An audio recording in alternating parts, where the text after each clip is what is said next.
Is this your first time here in Murano? I came here last year, and I was amazed by this little place. An acquaintance told me that he had been here to take the cure here 20 years ago. At that time, it was still a lovely little Tyrolean spa town.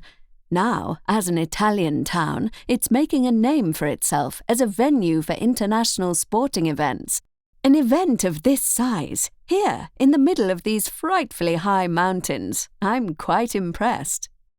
Oh, I'm sorry, I haven't introduced myself. My name is Marjorie Cottle. Actually, it's Marjorie Watson-Bourne, but as I was already a successful motorbike racer before I met my husband, everyone calls me by my maiden name. I've been riding motorbikes since I was 14, you know. I persuaded my father to buy me one back then. He bought me a Premier back from the junkyard, and I had to fix it myself before I could ride it. Those were the days. I'm already looking forward to this year's race route. Riding over the Dolomite passes last year was breathtaking. I enjoyed racing up the zigzags to the Stelvio Pass the most. I love curves. And did you know that this is the highest passable road in the Alps? I've never been so high in my whole life. It's like a dream. I just hope it won't rain.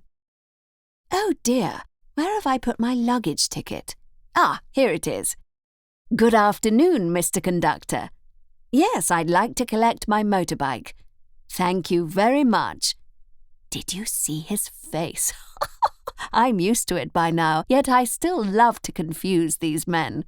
It happens to me all the time here on the continent, but it also constantly happens back home in England. Once, I went on a 5-week motorbike tour of Europe with 2 girlfriends.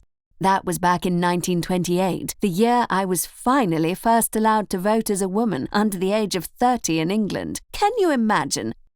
It was just us ladies with our machines. Sometimes we couldn't make any headway on the tour because everywhere we went, a swarm of curious people would gather around us, asking endless questions. Most of them shook their heads in amazement that we even dared to do such a thing. But you'll see, it will just take a little time for men to get used to it. Soon it will be a matter of course for women to travel alone without worrying, for them to lead the pack in major motorbike races and be able to enjoy all the rights and freedoms that men do. Ah, there's my baby. Well, how do you like her? Are you ready, little one? We've got 1,200 miles and lots of fun ahead of us. You have fun too. Goodbye.